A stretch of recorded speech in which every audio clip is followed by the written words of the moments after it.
Hi all, എവർക്കും voice of doctor K Yusuf എന്ന YouTube ചാനലിലേക്ക് സ്വാഗതം. ഞാൻ അഭിമുഖത്തിനായി സമീപിച്ച വിദ്യാർത്ഥികൾ തുടങ്ങി സമൂഹത്തിൻ്റെ വിവിധ തുറകളിലുള്ള ആളുകൾ, വിവിധ സ്റ്റേജുകളിലുള്ള അധ്യാപകർ, ബ്യൂറോക്രാറ്റുകൾ, ഉദ്യോഗസ്ഥർ, ഡോക്ടർമാർ, എഞ്ചിനീയർമാർ തുടങ്ങിയ വിവിധ ആളുകൾ, രാഷ്ട്രീയക്കാർ അടക്കമുള്ള ആളുകളുമായി നമ്മുടെ ഇന്നത്തെ നിലവിലുള്ള വിദ്യാഭ്യാസ പ്രശ്നങ്ങളെക്കുറിച്ച് ചർച്ച ചെയ്യാൻ വേണ്ടി പോയി. ചർച്ച ചെയ്യാൻ പോകുമ്പോൾ നമുക്ക് കാണാൻ കഴിയുന്നത് വിഭിന്നങ്ങളായിട്ടുള്ള സ്വഭാവങ്ങളും മനുഷ്യർ വിവിധ തരക്കാരിലായിട്ടുള്ള ആളുകളുണ്ട്. ശാസ്ത്രീയ ചിന്ത ഉള്ള ആളുകളുണ്ട്, ഇല്ലാത്ത ആളുകളുണ്ട്, അഭിമുഖത്തോട് വലിയ താല്പര്യം കാണിക്കാത്ത ആളുകളുണ്ട്. ഈഗോയിസം എന്ന് പറയുന്ന, അതായത് ഇവരൊക്കെ എന്ത് എന്നുള്ള രീതിയിൽ, അതായത് എനിക്ക് എല്ലാ അറിവും എന്നിൽ നിക്ഷിപ്തമാണ്, അത് ഞാൻ തന്നെ കൈകാര്യം ചെയ്യാനുള്ളതാണ് എന്നുള്ള താല്പര്യമുള്ള ആളുകളുണ്ട്. നമ്മളത് സ്വീകരിക്കുന്നവരും സ്വീകരിക്കാത്തവരും എതിരഭിപ്രായം പറയുന്ന പല പല ആളുകളുണ്ട് എന്നുള്ളതാണ്. അതൊക്കെ തന്നെ നമ്മൾ പ്രതീക്ഷിച്ചുകൊണ്ടാണ് ഇത്തരത്തിലുള്ള അഭിമുഖത്തിന് പോകുന്നത്. ഇതിൽ നന്നായി സ്കൂളുകളിൽ വളരെയധികം കമ്മിറ്റ്മെൻറ്റോടുകൂടി, ഡെഡിക്കേഷനോടുകൂടി പ്രവർത്തിക്കുന്ന ആളുകളും അല്ലാത്ത പല ആളുകളും ഉണ്ടെന്നുള്ളതാണ്. ചില ആളുകളൊക്കെ വെറുതെ ഇങ്ങനെ സമയം ചെലവഴിക്കുന്നതിന് വേണ്ടി മാത്രം യാതൊരു തത്വദീക്ഷയുമില്ലാതെ, അതായത് എൻ്റെ മുമ്പിലിരിക്കുന്നത് കുഞ്ഞുങ്ങളാണ്, ആ കുഞ്ഞുങ്ങളെയാണ് ഞാൻ ഭാവിയിലേക്ക് രൂപപ്പെടുത്തിയെടുക്കേണ്ടത്, അതാണ് നമ്മുടെ രാഷ്ട്രധർമ്മമെന്നും അത് കേവലമായ ഒരു രാഷ്ട്രധർമ്മത്തിനപ്പുറം അതൊരു ആഗോള തലത്തിലേക്ക് തന്നെ വ്യാപിപ്പിക്കേണ്ടതാണെന്നുള്ള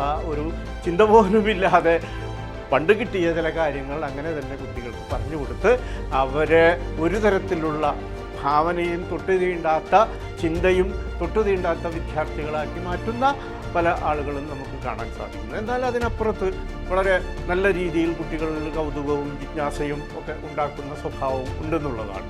ഇപ്പോൾ പണ്ട് കാലത്ത് നമുക്ക് ഈ പഠന യാത്രകളൊക്കെ ഉണ്ടായിരുന്നു. അതായത് കുട്ടികൾക്ക് എക്സ്പീരിയൻഷ്യൽ ലേണിംഗ് ഉണ്ടാക്കാൻ വേണ്ടിയിട്ട്, അതായത് നമ്മൾ പാഠപുസ്തകങ്ങളിൽ നിന്നപ്പുറത്ത് നിന്നുകൊണ്ട് കുട്ടികൾ പല സ്ഥലങ്ങൾ, പല ആളുകൾ, പല പ്രദേശങ്ങളൊക്കെ ഇങ്ങനെ വ്യത്യസ്തമായി താൻ ജീവിക്കുന്ന ചുറ്റുപാടുകളിൽ നിന്ന് മാറി പുതിയ പുതിയ സ്ഥലങ്ങൾ ഉണ്ട് എന്ന് മനസ്സിലാക്കുന്നതിന് വേണ്ടി, അനുഭവങ്ങൾ ഉണ്ടാക്കുന്നതിന് വേണ്ടിയിട്ട് നമ്മൾ പഠനയാത്രകളൊക്കെ നടത്തിയിരുന്നു. ഇന്നിപ്പോൾ ആ പഠനയാത്രകളൊക്കെ മാറിയിരിക്കുന്ന വെറും ടൂറാണ്. ബസ്സിൽ അടിച്ചു പൊളിച്ച് വലിയ പാട്ടും കൊട്ടും ബഹളമൊക്കെ ആയിട്ട് പോകുന്ന അനുഭവങ്ങളാക്കി മാറിയിട്ടുള്ളത്. അങ്ങനെ നമ്മുടെ വിദ്യാഭ്യാസത്തിൻ്റെ പ്രക്രിയയിൽ, പ്രവർത്തനത്തിൽ മൊത്തത്തിൽ നേരത്തെ ഉണ്ടായിരുന്ന, അല്ലെങ്കിൽ ഇനി ഉണ്ടാകേണ്ടതായിരുന്നു, നേരത്തെ ഉണ്ടായിരുന്നതും ഇനി ഭാവിയിൽ നാം സ്വീകരിക്കേണ്ടതായിട്ടുള്ള പല പല മേഖലകൾ വിദ്യാഭ്യാസ ഘട്ടത്തിൽ നമുക്ക് മനസ്സിലാക്കിയെടുക്കേണ്ടതുള്ളതാണ്. അങ്ങനെ അവരിൽ നിന്ന് കിട്ടിയ അനുഭവങ്ങൾ, അവരിൽ നമ്മൾ പറഞ്ഞു തന്നപ്പോൾ കിട്ടിയ അഭിപ്രായങ്ങളെ ഞാൻ ഒന്ന് ക്രോഡീകരിച്ച് മനസ്സിലാക്കിയപ്പോൾ മൗലികമായി നിലനിൽക്കുന്ന വളരെ പ്രധാനപ്പെട്ട പ്രശ്നങ്ങളുണ്ട്. അതിൽ ഏറ്റവും പ്രധാനപ്പെട്ടത് നമ്മുടെ രക്ഷിതാക്കൾ ഈ മാറിയ വിദ്യാഭ്യാസ രീതിയെക്കുറിച്ചിട്ട് ഇപ്പോഴും അവർക്ക് ഒരു അവബോധവുമില്ല. ആദ്യമായി കണ്ടിന്യൂസ് ആയിട്ട്, അതായത് തുടർച്ചയായിട്ട് ട്രെയിനിങ് കൊടുക്കുകയാണെങ്കിൽ തീർച്ചയായിട്ടും രക്ഷിതാക്കൾക്കാണ്. കാരണം ഈ കുട്ടികൾ പഠിക്കുന്ന പാഠഭാഗങ്ങളും കുട്ടികൾ പഠിക്കുന്ന അറിവും നമ്മുടെ രക്ഷിതാക്കളുടെ സമീപം വന്ന് കുട്ടികൾ ആ അറിവിനെ ഷെയർ ചെയ്യുമ്പോൾ കുട്ടികൾക്ക് തിരിച്ചുണ്ടാകുന്ന അനുഭവം വളരെ വൈരുദ്ധ്യമാണ്. അതുകൊണ്ട് തന്നെ ആ വിദ്യാഭ്യാസം എന്തിനെ എന്നുള്ള ആ ഒരു ബോധമുണ്ടല്ലോ, അതായത് എൻ്റെ കുട്ടി മാത്രം മാർക്ക് വാങ്ങി പഠിക്കുക എന്നുള്ളതാണ്.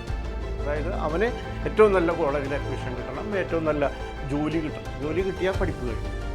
നാളെ ആരോ ഇതിൻ്റെ ഇടയിൽ ഏതോ ഒരാൾ വളരെ, ഞാൻ അഭിമുഖം നടത്താൻ പോയപ്പോഴാണ് പറഞ്ഞതെന്ന് എനിക്ക് തോന്നുന്നുണ്ട്. അതായത് ഒരു സ്ഥലത്ത് ചെന്നപ്പോൾ ഈ കുട്ടികൾ ഗ്രാമീണ വായനശാലയൊക്കെ ആയിട്ട്, അതൊരു സോഷ്യൽ പ്രവർത്തനമാണ്. ഇപ്പോൾ കുട്ടികളൊന്നും സോഷ്യൽ പ്രവർത്തനത്തിന് വേണ്ടി സാമൂഹ്യമായി സ്വയം ഉണരുന്നതിനും എക്സ്പീരിയൻഷ്യൽ ലേണിംഗ് ആണ് ഇതൊക്കെ. കുട്ടികൾക്ക് ഈ എക്സ്പീരിയൻഷ്യൽ ലേണിംഗ് ഇന്നില്ല, അയൽവക്കം പോലും അറിയാതെ സ്വന്തം മുറികളിൽ ഇരുന്ന് ഒതുങ്ങി കമ്പ്യൂട്ടറിലും അതുപോലെ തന്നെ മൊബൈലിലും പാഠപുസ്തകങ്ങളിലുമായി ഒതുങ്ങിക്കൂടുന്ന കുട്ടികൾ, ഇവർക്ക് സോഷ്യൽ ആക്ടിവിറ്റീസ് ഇല്ല എന്നുള്ളതാണ്. നമ്മുടെ സമൂഹത്തെക്കുറിച്ചിട്ട് യാതൊരു കാഴ്ചപ്പാടും അവർക്കില്ല. അപ്പോൾ പണ്ട് കാലത്തൊക്കെ നമ്മുടെ ഗ്രാമങ്ങളിലൊക്കെ ഉണ്ടായിരുന്ന ഒരു അനുഭവമാണ്, കുട്ടികൾക്കുണ്ടായിരുന്ന ഒരു അനുഭവമാണ് ഗ്രാമീണ വായനശാലകൾ. ഈ ഗ്രാമീണ വായനശാലകൾ പലപ്പോഴും സന്നദ്ധരായിട്ടുള്ള ഒരുപാട് ആളുകൾ അതിൽ നിരന്തരം പ്രവർത്തിക്കുമ്പോൾ മാത്രമാണ് ആ വായനശാല വളരെ സജീവമാവുകയും അതൊക്കെ തന്നെ ഒരു കാലഘട്ടത്തിൽ നമ്മുടെ സമൂഹത്തിലുള്ള ആളുകൾക്ക് ഒരുപാട് ഗുണങ്ങളും അതിൻ്റെ വളർച്ചയും വികാസവും ഉണ്ടായി. ഇന്ന് അവിടെ നിൽക്കുന്നില്ല എന്നുള്ളതാണ്. കേവലമായ അത്തരം പ്രവർത്തനങ്ങളിൽ ഒതുങ്ങി നിൽക്കുന്നില്ല. കാരണം ഭാവിയിൽ അല്ലെങ്കിൽ ഇന്ന് വർത്തമാനകാലത്തിൽ അതിൽ നിന്നൊക്കെ കാലം മുന്നോട്ട് പോയതുകൊണ്ട് അത്തരത്തിലുള്ള അനുഭവങ്ങൾ മാത്രം അവർക്കുണ്ടായാൽ പോരാ, അതിൻ്റെ അപ്പുറത്തേക്കുള്ള അനുഭവങ്ങൾ നമുക്കുണ്ടാകണം എന്നുള്ളതാണ്. കുട്ടികളുടെ ഒരു ആറ്റിറ്റ്യൂഡ്, കുട്ടികൾക്ക് പലപ്പോഴും ഇവരുടെ ഒരു ആറ്റിറ്റ്യൂഡാണ്, ഒരു താല്പര്യമാണ്. ഈ താല്പര്യം ജനിപ്പിക്കുന്നതിൽ പല ഘടകങ്ങളുണ്ടെന്നുള്ളതാണ്. അതിൽ രക്ഷിതാക്കളുടെ ഘടകങ്ങളുണ്ട്, സമൂഹത്തിൽ അതുപോലെ തന്നെ അവർക്ക് വളരേണ്ടതായിട്ടുള്ള ഒരുപാട് സാഹചര്യങ്ങൾ നമ്മുടെ സർക്കാരിനുണ്ട്, നമ്മുടെ മറ്റ് സ്ഥാപനങ്ങൾക്കൊക്കെ കുട്ടികളെ വളർത്തുന്നത്. കാരണം ഭാവിയിലെ പൗരന്മാരാണ് അവർ. വളരെ സന്തോഷത്തോടുകൂടി ആഹ്ലാദമായി അവർക്ക് വളരാനുള്ള ഒരു സൗകര്യം നമ്മൾ ഉണ്ടാക്കി കൊടുക്കേണ്ടതാണ്. അപ്പോൾ അതിൻ്റെ ഭാഗമായി കളിസ്ഥലങ്ങൾ കുട്ടികൾക്ക് വേണം, എൻ്റർടൈൻ ചെയ്യാനുള്ള പല സ്ഥലങ്ങളും വേണം. ഇങ്ങനെ കുട്ടികളെ കൂടുതൽ വിഷയങ്ങൾ, അതായത് ആപ്റ്റിറ്റ്യൂഡ് ഉണ്ടാക്കാൻ വേണ്ടി അവർക്ക് അവർ ജീവിക്കുന്ന സമൂഹത്തോടും അവരുടെ ചുറ്റുപാടുകളോടും കൂടുതൽ ഒരു അടുപ്പമുണ്ടാകുന്നതിന് വേണ്ടി എൻ്റെ നാട്, എൻ്റെ പ്രദേശം, എൻ്റെ ആളുകൾ എന്നൊക്കെ ഉള്ള ഒരു തോന്നൽ ഇന്നിപ്പോൾ അതൊന്നുമില്ല. പണ്ടൊക്കെ ഞങ്ങളൊക്കെ ഉണ്ടായിരുന്ന സമയത്ത് നമ്മുടെ ആ ഗ്രാമത്തോടായിരുന്നു നമുക്ക് ഏറ്റവും കൂടുതൽ ഇഷ്ടമുണ്ടായിരുന്നത്. അപ്പോൾ ആ ഗ്രാമത്തിൻ്റെ ഒരു അനുഭൂതി അല്ലെങ്കിൽ ആ അനുഭവം, അതിൻ്റെ മണം പോലും പേറി നടക്കുന്ന ഈ പഴയ സ്കൂളുകളൊക്കെ ഇപ്പോൾ പഴയ കൂട്ടായ്മകളൊക്കെ കൂടുമ്പോൾ അവിടെ വരുന്ന കുട്ടികളുടെ ഒരു ആനന്ദവും ഒരു അനുഭൂതിയും ഒക്കെ നമുക്ക് കണ്ടാലറിയാവുന്നതാണ്. അപ്പോൾ ഇത്തരത്തിൽ നമ്മുടെ കുട്ടികൾക്ക് കൂടുതൽ വളരാൻ വേണ്ടതായിട്ടുള്ള സാഹചര്യങ്ങൾ നമ്മൾ ഒരുക്കി കൊടുക്കേണ്ടതാണ്. അങ്ങനെയാണ് അവരുടെ ആറ്റിറ്റ്യൂഡ് അവരുടെ സമൂഹത്തോടുള്ള ഒരു കാഴ്ചപ്പാട്. അതായത് അവിടെ അങ്ങനെ ഒരു സ്ഥലം ഉണ്ടായതുകൊണ്ടാണ് എനിക്ക് അവിടെ പോയിരിക്കാൻ പറ്റുന്നത്, ഇതങ്ങനെയൊന്നുമില്ല. അപ്പോൾ അത്തരത്തിൽ അവരെ അടഞ്ഞ ഒരു മനസ്സുമായിട്ടാണ് കുട്ടികൾ ജീവിക്കുന്നത്. അതുകൊണ്ട് തന്നെ കുട്ടികൾ കൂടുതൽ സ്വാർത്ഥരായി മാറുന്നു. സ്വന്തം കാര്യം, സ്വന്തം ആഗ്രഹം അത് നിറവേറ്റുന്നതിന് വേണ്ടി ഒരു ഡിഗ്രി എടുക്കുക, ഒരു ജോലി സമ്പാദിക്കുക, എന്നിട്ട് ജീവിക്കുക, കഴിഞ്ഞ്. അപ്പോൾ ഞാനീ പറഞ്ഞു വന്നത് ഈ ടീച്ചർ, അതായത് കുട്ടികൾ ഇങ്ങനെ പുസ്തകങ്ങൾ കളക്ട് ചെയ്യാൻ പോകുമ്പോൾ ഒരു വീട്ടിൽ ഒരു ടീച്ചർ അവർ അത്യാവശ്യം നേരത്തെ നന്നായി വായിക്കുകയോ അതുപോലെ തന്നെ പഠിക്കുകയൊക്കെ ചെയ്യുന്ന ഒരു ഗണത്തിൽപ്പെട്ടതാണ്. അതുകൊണ്ടാണ് അവർക്ക് ടെസ്റ്റ് എഴുതി ജോലിയൊക്കെ കിട്ടിയത്. കുട്ടികൾ പറഞ്ഞു ഇങ്ങനെ, ടീച്ചറെ ഞങ്ങൾ പുസ്തക കളക്ഷൻ, അതായത് ഞങ്ങളുടെ ഗ്രാമീണ വായനശാലയുടെ പുസ്തക കളക്ഷനായിട്ട് വന്നിരിക്കുന്നതാണ്. ആ ചെറുപ്പക്കാർ പറഞ്ഞപ്പോൾ ടീച്ചർ ഒരു കാര്യം ചെയ്തോ, നിങ്ങളൊരു കാര്യം ചെയ്തോ, ആ പുസ്തകങ്ങൾ, എൻ്റെ അലമാരയിലുള്ള പുസ്തകങ്ങൾ മുഴുവൻ നിങ്ങൾക്ക് ഉണ്ടായിരുന്നു. അപ്പോൾ കുട്ടികൾ അത്ഭുതപ്പെട്ടു, ഈ വന്നവർ അത്ഭുതപ്പെട്ടു, എന്താണ്? ടീച്ചർ പറഞ്ഞു എനിക്കൊരു ജോലി കിട്ടി, എനിക്കിപ്പോൾ പുസ്തകം വേണ്ട. അപ്പോൾ അവിടെ മതിയാക്കി. മിക്കവാറും ആളുകൾ ഒരു ജോലിയിലേക്ക് എത്തി. അതായത് നമ്മുടെ വിദ്യാഭ്യാസം എന്ന് പറഞ്ഞിട്ടുണ്ടെങ്കിൽ കേവലം ഒരു തൊഴിലിടം മാത്രമാണ്, അത് തൊഴിൽ കിട്ടാനുള്ള ഒരു മാധ്യമമായിട്ട് മാത്രമാണ് നമ്മളുടെ കുട്ടികളുടെ ഒരു ആറ്റിറ്റ്യൂഡ് എന്ന് പറയുന്നത്. അതെങ്ങനെയെങ്കിലൊക്കെ മാർക്ക് വാങ്ങിച്ചുകൊണ്ട് ക്യാപ്സൂളുകളായിട്ട്, അതായത് വിഷയം പോലും അവർ പഠിക്കുന്ന ശാസ്ത്ര വിഷയങ്ങളായാലും മറ്റേതൊരു വിഷയങ്ങളായാലും അതിൻ്റെ സാരാംശങ്ങളിലേക്കൊന്നും അവരെ ഉൾക്കൊള്ളിപ്പിക്കാനും അവരെ ചിന്തിപ്പിക്കാനും ചിന്തയുണ്ടാകണം. ചിന്തയുണ്ടെങ്കിൽ മാത്രമേ മനുഷ്യന് പ്രശ്നങ്ങളെ അഭിമുഖീകരിക്കാൻ കഴിയുള്ളൂ. പ്രശ്നങ്ങളെ അഭിമുഖീകരിച്ചാൽ മാത്രമേ നമ്മുടെ ജീവിതം സുഖകരമായി, നമുക്ക് ആനന്ദകരമായി ജീവിക്കാൻ കഴിയുള്ളൂ. ഇതിൻ്റെയൊക്കെ വരുമ്പല്ലായികൾ നമ്മുടെ ടെൻഷനാണ്, നമുക്ക് സ്ട്രെസ്സാണ്, നമുക്ക് സമാനമായി. ഒടുവിൽ ഇതെല്ലാം വന്നു ചേരുന്നത് ഇവിടെയൊക്കെ തന്നെ. അപ്പോൾ പ്രസൻറ്റിൽ മാത്രം ജീവിക്കുന്ന കുട്ടികൾ വർത്തമാനത്തിൽ ആഹ്ലാദകരമായി സന്തോഷകരമായി ജീവിക്കുന്നതിലപ്പുറം ഒരു തൊഴിൽ കണ്ടെത്തി അവർ ഒരു സേഫ് ആയിട്ടുള്ള ഒരു കോർണറിൽ ഒതുങ്ങി അവരുടെ ജീവിതം അവിടെ ഒരു കുടുംബത്തോടുകൂടി അവസാനിക്കുകയാണ്. ഇതല്ല, ഇതിനപ്പുറത്തേക്ക് നമുക്ക് ഈ സമൂഹത്തോട് ഒരുപാട് കടപ്പാടുകളുണ്ട്. ആ കടപ്പാടുകൾ നിറവേറ്റുന്നതിനായി അവരിൽ നമ്മളാണ് പലതരത്തിലുള്ള ടേസ്റ്റുകൾ ഉണ്ടാക്കിയെടുക്കേണ്ടത്, പലതരത്തിലുള്ള ആറ്റിറ്റ്യൂഡുകൾ ഉണ്ടാക്കി എടുക്കേണ്ടത്. ഇപ്പോൾ ചെറിയൊരു ഉദാഹരണം പറയുകയാണെങ്കിൽ, കുട്ടികൾക്ക് ഞാൻ കണ്ട ഒരു വലിയ പ്രാധാന്യം നിറഞ്ഞൊരു ഇമ്പോർട്ടൻ്റ് ആണ്, യാതൊരു റെസ്പോൺസിബിലിറ്റിയും ഇല്ല എന്നുള്ളതാണ്. ഒന്നിനോടും യാതൊരു ഉത്തരവാദിത്വ ബോധവുമില്ല, ഒരു സ്നേഹവുമില്ല എന്നുള്ളതാണ്. അവർക്ക് എന്തിനോടാണ് താല്പര്യം, അതാണ് അവരുടെ ഏറ്റവും വലിയ സ്നേഹം. അതിനപ്പുറത്തേക്ക് അവരുടെ വികാരങ്ങൾ, അവരുടെ എമ്പത്തറ്റിക്കൽ ഏരിയ ഒരിക്കലും വളർന്നു വരുന്നില്ല എന്നുള്ളതാണ്. ചിലപ്പോൾ വല്ല സിമ്പതിയൊക്കെ തോന്നിയേക്കാം. ഈ എമ്പത്തറ്റിക്കൽ ഏരിയ ഈ കുട്ടികൾക്ക് വളരെ കുറവാണ്. ഇതൊക്കെ തന്നെയാണ് നമ്മുടെ വിദ്യാഭ്യാസത്തിൽ നമുക്ക് കാണാൻ സാധിക്കുന്ന വലിയ വലിയ പ്രശ്നങ്ങൾ. അവരുടെ എമ്പതി ഉണ്ടാവണം, സമൂഹത്തോട് എമ്പതി ഉണ്ടാകണം, സാമൂഹ്യ പ്രശ്നങ്ങളിൽ നമുക്ക് ഇടപെടാൻ കഴിയണം. തെറ്റായ സമൂഹത്തിൽ ആരെങ്കിലും പ്രവർത്തിക്കുന്നുണ്ടെങ്കിൽ അതിന് കൂട്ടായ്മയോടുകൂടി നമുക്കതിനെ ഇടപെട്ടുകൊണ്ട് അതിനെ പരിഹരിക്കാനുള്ള ഒരു ബോധം എങ്കിൽ മാത്രമേ നമുക്ക് ഇവിടെ ഒരു സ്വച്ഛമായി സമാധാനമായി സന്തോഷത്തോടു കൂടി ജീവിക്കാൻ കഴിയൂ. അപ്പോൾ ഈ കുട്ടികളുടെ ആറ്റിറ്റ്യൂഡുമായി ബന്ധപ്പെട്ട്, അതായത് അവരുടെ മനോഭാവം എന്ന് പറഞ്ഞു കഴിഞ്ഞിട്ടുണ്ടെങ്കിൽ, ഒരു കാമുകൻ ഒരു കാമുകിയുമായി ഒരു മലയുടെ താഴ്വാരത്തുകൂടി ഇങ്ങനെ നടന്നു പോവുകയാണ്. വളരെ പ്രശാന്തസുന്ദരമായ ഒരു സ്ഥലമാണ്. ആ സ്ഥലത്തുകൂടി അവരിങ്ങനെ നടന്നു പോകുമ്പോൾ, പ്രത്യേകിച്ച് പ്രണയ ജോഡികൾ ഇങ്ങനെ നടന്നു പോകുമ്പോൾ അതിൻ്റെ ഒരു ത്രില്ലും അതിൻ്റെ ഒരു ആനന്ദവും അവരങ്ങനെ അതിൻ്റെ ഏറ്റവും ഒരു യുഫോറിയ എന്ന് പറയുന്ന ഒരു അനുഭൂതിയിൽ അവരിങ്ങനെ ലയിച്ചു ചേർന്ന് നടക്കുമ്പോഴാണ് ആ മലഞ്ചരിവിൽ വളർന്നു നിൽക്കുന്ന ചില പൂക്കൾ, വളരെ മനോഹരമായ ചില പൂക്കൾ കണ്ടിട്ട് കാമുകനോട് പറയുകയാണ്, എനിക്ക് ആ പൂവിലൊരെണ്ണം എനിക്ക് പറിച്ചു തരാൻ പറ്റും. ഉടനെ തന്നെ കാമുകൻ തയ്യാറാകുകയാണ്. കാരണം അവൻ ആ കാമുകിയുടെ താല്പര്യം സംരക്ഷിക്കുക, അതോടൊപ്പം തന്നെ അവളുടെ സ്നേഹം 10 മടങ്ങ് വർദ്ധിപ്പിക്കും. അല്ലേ? കോളേജുകളിലും സ്കൂളിലൊക്കെ പഠിക്കുമ്പോൾ നമുക്ക് കാണാൻ സാധിക്കുന്നതാണ്, പെൺകുട്ടികളുടെ പ്രത്യേകിച്ച് ഹീറോ ആകാനാണ് എല്ലാവരും ശ്രമിച്ചുകൊണ്ടിരിക്കുന്നത്. ഇതൊക്കെ ആയിക്കോട്ടെ, അതൊക്കെ ഒന്നും വേണ്ടാന്നൊന്നും പറയുന്നില്ല. പക്ഷെ അതിന് അങ്ങനെ ചെയ്യുന്നതോടൊപ്പം തന്നെ അവരുടെ ജീവിതത്തിൻ്റെ ചില ലക്ഷ്യങ്ങൾ നമുക്ക് അവരെ പറഞ്ഞു കൊടുത്ത് അവരെ ആ രീതിയിൽ മോൾഡ് ചെയ്യാനും കൂടി നമ്മുടെ വിദ്യാഭ്യാസ സ്ഥാപനങ്ങൾക്ക് സാധിക്കണം എന്നുള്ളതാണ്. അങ്ങനെ ആ പൂവ് പറിച്ച് അവൻ കൊണ്ടുവരികയാണ്. പൂവ് പറിച്ച് കൊണ്ടുവന്നപ്പോൾ അവൻ്റെ വേഷം ആ മലഞ്ചെരുവിലൂടെ കയറി, ചളി, ധാരാളം മുൾച്ചെടികളുണ്ട്. ആ മുൾച്ചെടികൾ കൊണ്ട് അവൻ്റെ കൈയും കാലും ഒക്കെ കീറി, വസ്ത്രമൊക്കെ കീറി, എങ്കിലും വളരെ അഭിമാനിയായി ആ പുഷ്പം അവൾക്ക് കൊണ്ട് സമ്മാനിക്കുമ്പോൾ അവനൊരു സംതൃപ്തി ഉണ്ടാകുകയാണ്, മാനസികമായ ഒരു സംതൃപ്തി ഉണ്ടാകുന്നതാണ്. ഈ രംഗം കഴിഞ്ഞു. ഇനി വേറൊരു സന്ദർഭത്തിലേക്ക് സിറ്റുവേഷൻ ഞാനൊന്ന് മറിച്ചിടുകയാണ്. വേറൊരു സിറ്റുവേഷനിലേക്ക്, വേറൊരു കോണ്ടെക്സ്റ്റിലേക്ക് ഞാൻ ഇതേ സിറ്റുവേഷൻ, അതായത് ഇത് തന്നെ ആ സന്ദർഭത്തിൽ അമ്മയാണ് കാമുക്ക് പകരം ഈ കാമുകൻ ഇവൻ്റെ അമ്മയാണ് ഇവൻ്റെ കൂടെ വരുന്നത്. അമ്മയും മകനും കൂടി ഒരിക്കൽ ഇതേ കോണ്ടെക്സ്റ്റിൽ ഇതേ ചുറ്റുപാടിൽ ഇങ്ങനെ നടന്നു പോകുമ്പോൾ അമ്മയും ആവശ്യപ്പെടുകയാണ്. അമ്മയും ഒരു സ്ത്രീയാണ്, അതുകൊണ്ട് അമ്മയും ആവശ്യപ്പെടുകയാണ്. പൂക്കളോട് ഒരു പ്രത്യേക സ്നേഹം ഉണ്ടാവും. അമ്മ പൂ പറിക്കാൻ മോനോട് ആവശ്യപ്പെട്ടപ്പോൾ അവൻ പറയുന്നത്, അമ്മയ്ക്ക് എന്തിൻ്റെയാണ് അവിടെ നിറയെ മുള്ള്, വഴുക്കണ്, പാറ തെറ്റി വീണ് കഴിഞ്ഞെങ്കിൽ ഞാൻ പിന്നെ ഉണ്ടാവുന്നത്. അതുകൊണ്ട് വളരെ ദുർഘടമാണ് അമ്മ, വളരെ പ്രയാസമാണ് എന്ന് പറയുന്ന ഒരു ആറ്റിറ്റ്യൂഡിലേക്ക്, അങ്ങനെ 2 തരത്തിലുള്ള മനോഭാവം, 2 ഭാവത്തിൽ. ഇത് അമ്മയുടെ വികാരം കുട്ടിക്ക് ചിന്തിക്കാൻ കഴിയുന്നില്ല. കാമുകിയുടെ വികാരം ചിന്തിക്കൽ മാത്രമല്ല, അവളുടെ പ്രണയം കൂടുതൽ പിടിച്ചു പറ്റുക എന്നുള്ളതാണ്. ഇവിടെ അമ്മയ്ക്ക് ഓൾറെഡി വലിയ പ്രണയം തന്നെയാണ് കുട്ടിയോട്, വലിയ സ്നേഹമാണ്.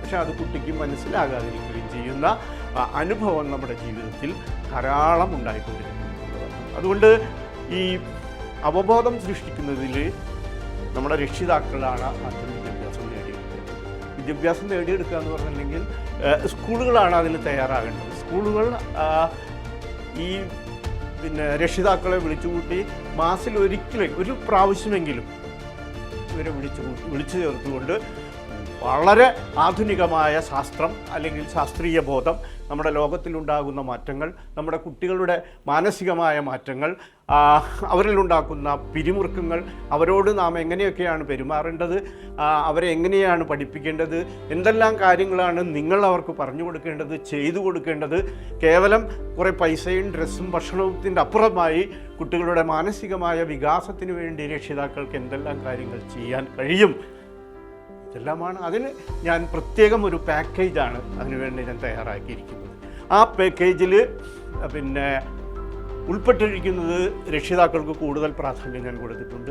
വിദ്യാർത്ഥികളെ നമുക്ക് എങ്ങനെയും രൂപപ്പെടുത്തിയെടുക്കാൻ സാധിക്കും, കാരണം അവരുടെ പ്രായം അങ്ങനെയുള്ളതാണ്. മറ്റൊരിലാണ് ഏറ്റവും വലിയ പ്രശ്നം. അതുപോലെ തന്നെ അധ്യാപകരിലും കുറച്ച് പ്രശ്നങ്ങളാണ്. കാരണം ഗാർഹികമായ പല പല പ്രശ്നങ്ങളാൽ സങ്കീർണമായിരിക്കുന്ന അവരുടെ ജീവിതത്തിലേക്ക് നമ്മൾ ഈ പുതിയ കാര്യങ്ങൾ, പുതിയ സംഭവങ്ങൾ, അതുപോലെ തന്നെ ഭാവിയിലേക്ക് വേണ്ടതായിട്ടുള്ള പലതരത്തിലുള്ള പ്ലാനിങ്ങുകൾ, എങ്ങനെയൊക്കെയാണ് നമ്മൾ ഒരു പരിപാടി, ഒരു പദ്ധതി പ്ലാൻ ചെയ്തുകൊണ്ട് ഒരു സ്ഥലത്ത് സംവിധാനിക്കേണ്ടതെന്നൊക്കെ പഠിപ്പിച്ചെടുക്കാൻ വളരെ പ്രയാസമായിട്ടുള്ള ഒരു ഘട്ടകമാണ്. അതുകൊണ്ട് കുട്ടികളെക്കാൾ കൂടുതലായിട്ട് നമ്മളെപ്പോഴും പ്രാധാന്യം കൊടുക്കേണ്ടത് ഇവർക്ക് കൊടുക്കേണ്ട പരിശീലനങ്ങളാണ്. ആ പരിശീലനത്തിൽ ഞാൻ ചില പാക്കേജുകളാക്കി, ആ പരിശീലനത്തിൽ ഒരു ഷോർട്ട് ലിസ്റ്റ് ചെയ്ത് അതിനെ ഒരു പാക്കേജാക്കി, ഒരു പ്രത്യേക ഡ്യൂറേഷൻ ഉൾക്കൊള്ളുന്ന പാക്കേജുകളിലാക്കി ആ പാക്കേജുകൾക്കുള്ളിൽ ഇവരെ അത്തരത്തിൽ എക്വിപ്പാക്കി മാറ്റാനുള്ള പല വർക്ക്ഷോപ്പുകൾ, അതുപോലെ തന്നെ പല സെമിനാറുകൾ, പല ആക്ടിവിറ്റികൾ, ഇതെല്ലാം ഉൾക്കൊള്ളിച്ചുകൊണ്ടുള്ള ഒരു പദ്ധതി ഞാൻ രൂപീകരിച്ചിട്ടുണ്ട്. ആ പദ്ധതിയുടെ വിശദീകരണവുമായി പലപ്പോഴും വളരെ സമീപഭാവിയിൽ നിങ്ങളൊക്കെ തന്നെ ഞാൻ സമീപിക്കാൻ ഒരു സാഹചര്യം ഉണ്ടാകുമെന്ന് തന്നെയാണ് പ്രതീക്ഷിക്കുന്നത്. അത്തരത്തിൽ നമ്മളെ കുട്ടികൾക്ക് വേണ്ടതായിട്ടുള്ള അനുഭവങ്ങൾ, എക്സ്പീരിയൻഷ്യൽ ലേണിംഗ്, അനുഭവത്തിലൂടെയുള്ള പഠനമാണ് കുട്ടികളുടെ ഏറ്റവും നല്ല രീതിയിലുള്ള ഓർമ്മ നിലനിൽക്കുന്ന പഠനമെന്നും പിന്നെ വിഷ്വലൈസേഷൻ, അതുപോലെ തന്നെ ഓഡിറ്ററി പോലുള്ള കാര്യങ്ങൾ, ഇതൊക്കെ ഇന്ന് സ്കൂളുകൾ ചെയ്തുകൊണ്ടിരിക്കുന്നുണ്ട്. പക്ഷേ എക്സ്പീരിയൻഷ്യൽ ലേണിംഗ് കുട്ടികൾക്ക് വളരെ കുറവാണെന്നുള്ളതാണ്. കാര്യങ്ങൾ അനുഭവത്തിലൂടെ പഠിച്ചുകൊണ്ട് കാര്യങ്ങളെ വളരെ അതിന് കുറേ ടെർമിനോളജികളൊക്കെ ഉണ്ട്, അതൊന്നും ഞാനിപ്പോൾ ഇവിടെ വിശദീകരിക്കുന്നില്ല. അവരെ എങ്ങനെയാണ് ക്രിട്ടിക്കലായിട്ട് ചിന്തിക്കുന്നതിനും അതുപോലെ തന്നെ അനലിറ്റിക്കൽ തോട്ട്സൊക്കെ, ഇതൊക്കെ ഒരു ടെർമിനോളജിയാണ്. പക്ഷേ ഇത് കേവലം ഈ വാക്ക് മാത്രം പറഞ്ഞുകൊണ്ട് കാര്യമില്ല. ഇത് പ്രാക്ടിക്കലായിട്ട് ഇംപ്ലിമെൻ്റ് ചെയ്യുന്ന പല പല വർക്ക്ഷോപ്പുകളുണ്ട്. ആ വർക്ക്ഷോപ്പിലാണ് ഒരു കുട്ടി നാം ഇത് പറഞ്ഞു കൊടുക്കുമ്പോൾ ഇതിങ്ങനെയാണ് നാം ചിന്തിക്കേണ്ടത്. ഒരു കഥ നമ്മൾ ഉണ്ടാക്കുമ്പോൾ കഥയ്ക്ക് ഒരു ടൈറ്റിൽ ഉണ്ടാകണം, കഥയ്ക്ക് ഒരു ഹീറോ ഉണ്ടാകണം, അതിനൊരു ഇൻസിഡൻറ്റ് ഉണ്ടാകണം, അതിനൊരു ഫ്രെയിം ഉണ്ടാകണം. ഒരു കഥ എഴുതാൻ വെറുതെ നിങ്ങളൊരു കഥ എഴുതുന്നു പറഞ്ഞിട്ടുണ്ടെങ്കിൽ കുട്ടിക്ക് കഥ എഴുതാൻ പറ്റില്ല എന്നുള്ളതാണ്. അതിൻ്റെ ഒരു ആശയം, എന്തെല്ലാം കാര്യങ്ങളാണ് ഈ കഥയിൽ ഉൾക്കൊള്ളിക്കേണ്ടത്, അത് നമ്മൾ കഥയ്ക്ക് ഒരു ഒരു തലക്കെട്ട് ഉണ്ടായിരിക്കണം, അതിൽ കഥാപാത്രങ്ങൾ ഉണ്ടായിരിക്കണം, അവർ തമ്മിലുള്ള ആശയവിനിമയം ഉണ്ടായിരിക്കണം, അതുപോലെ തന്നെ കഥയ്ക്ക് ഒരു പശ്ചാത്തലം ഉണ്ടായിരിക്കണം, അല്ലേ? ഇങ്ങനെയൊക്കെ പറഞ്ഞു വരുമ്പോൾ കുട്ടിക്ക് അത് മനസ്സിലാവുന്നുള്ളത്. അത് ഏത് കാറ്റഗറിയിൽ പെടുന്നതൊക്കെ ആ വർക്ക്ഷോപ്പിലാണ് നമുക്കത് ഉൾപ്പെടുത്താൻ കഴിയുന്നത്. അങ്ങനെ വിവിധങ്ങളായിട്ടുള്ള വർക്ക്ഷോപ്പുകളിലൂടെ നമ്മുടെ കുട്ടികളെ കടത്തിവിടുമ്പോൾ തീർച്ചയായിട്ടും അവർക്ക് അനുഭവജ്ഞാനമുണ്ടാകും. ഈ അനുഭവജ്ഞാനത്തിലൂടെയാണ് അവർക്ക് ഇത്തരത്തിലുള്ള, അതായത് അതിനെ വിമർശനാത്മകമായി ഒരു വിഷയം അവരുടെ മുമ്പിൽ വന്നു കഴിഞ്ഞിട്ടുണ്ടെങ്കിൽ അതിനെ വിമർശനാത്മകമായി പരിശോധിക്കാൻ. ഇപ്പോൾ നിങ്ങളുടെ വിജയരഹസ്യം ഇന്ന മരുന്ന് കഴിച്ചിട്ടുണ്ടെങ്കിൽ നിങ്ങളുടെ ബുദ്ധി കൂടും എന്ന് പറഞ്ഞുകൊണ്ട് ഒരു പരസ്യം നമുക്ക് തരികയാണെങ്കിൽ പിന്നെ പോയി മാർക്കറ്റിൽ പോയി അത് വാങ്ങിക്കലല്ല, അതിനെ നോക്കുക ഇങ്ങനെ ഒരു മരുന്ന് ഉണ്ടായിട്ടുണ്ടോ, എന്താണ് ഈ മരുന്നിൻ്റെ പ്രത്യേകത. ബുദ്ധി എന്ന് പറയുന്നത് അങ്ങനെ നമുക്ക് മരുന്ന് കഴിച്ച് കൂട്ടാൻ പറ്റുന്നതാണോ? ഇതാണ് ക്രിട്ടിക്കൽ തിങ്കിങ് എന്ന് പറയുന്നത്. ഈ തിങ്കിങ് ഉണ്ടായി ആ തോട്ട്സിന്, ആ ചോദ്യങ്ങൾക്ക് ഉത്തരമൊക്കെ നെഗറ്റീവ് ആണെങ്കിൽ പിന്നെ അത് വാങ്ങരുത്. അതാണ് ആ നെഗറ്റീവ് ഉത്തരങ്ങൾ വരുമ്പോൾ ഇത് കണ്ട വശം നമ്മൾ ഒന്നും നോക്കാതെ, ഇപ്പോൾ ഈ മണി ചെയിൻ തന്നെ പല രൂപത്തിൽ പല ഭാവത്തിൽ വന്നു കഴിഞ്ഞിട്ടുണ്ടെങ്കിലും നമുക്കത് മനസ്സിലാവുന്നില്ല എന്നുള്ളതാണ്. നമ്മളറിയാതെ ഓരോ സ്കീമിലും ചേർന്ന് നമ്മുടെ പണം നഷ്ടപ്പെട്ടു പോകുന്നു. ഇന്ന സാധനം നിങ്ങളുടെ വീട്ടിൽ കൊണ്ടുവച്ചാൽ നിങ്ങൾക്ക് ഭാഗ്യമുണ്ടാവും എന്ന് പറഞ്ഞിട്ടുണ്ടെങ്കിൽ ഉടനെ തന്നെ നമ്മൾ അത് ഭാഗ്യം വെച്ച് പരീക്ഷിച്ച് നോക്കുകയാണ്. അത് അവിടെ തന്നെ ഇരുന്നോളൂ, ഒരു കുഴപ്പമുണ്ടാവില്ല. ഭാഗ്യം എന്ന് പറയുന്നത് വേറെ സ്ഥലത്തായിട്ടായിരിക്കും കിടക്കുന്നത്. അപ്പോൾ ഇങ്ങനെ ക്രിട്ടിക്കലായിട്ട്, അതായത് അതിനെ ചിന്തിക്കും കുറേ ചോദ്യങ്ങൾ കുട്ടിക്ക് കിട്ടും. ഈ ചോദ്യത്തിൻ്റെ ഉത്തരങ്ങൾ നോക്കുക.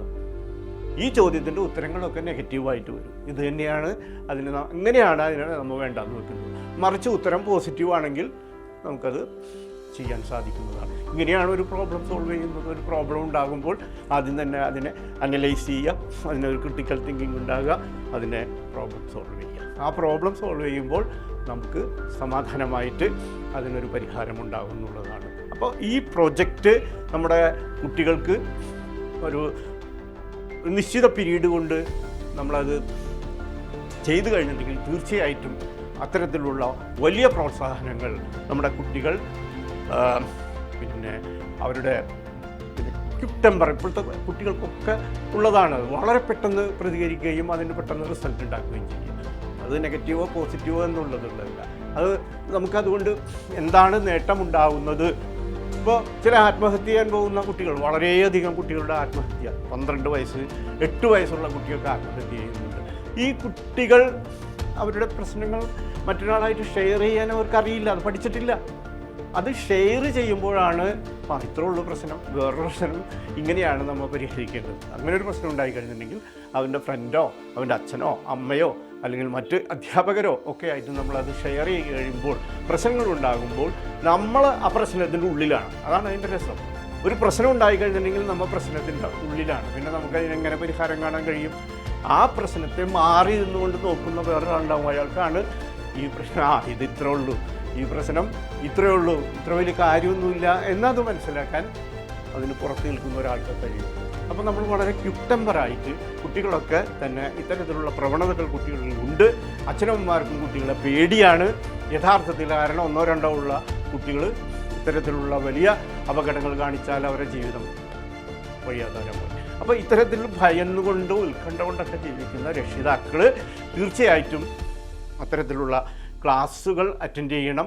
ആ ക്ലാസ്സുകൾക്കായി വിവിധ വർക്ക്ഷോപ്പുകളായി പല സ്ഥലങ്ങളിലായിട്ട് നടത്താൻ ആഗ്രഹിക്കുന്നുണ്ട്. അതിലേക്കുള്ള അവസരം നിങ്ങൾക്ക് ഏവർക്കും ഉണ്ടാകട്ടെ എന്ന് മാത്രം പറഞ്ഞുകൊണ്ട് ഞാൻ നിർത്തുന്നു. നന്ദി, നമസ്കാരം.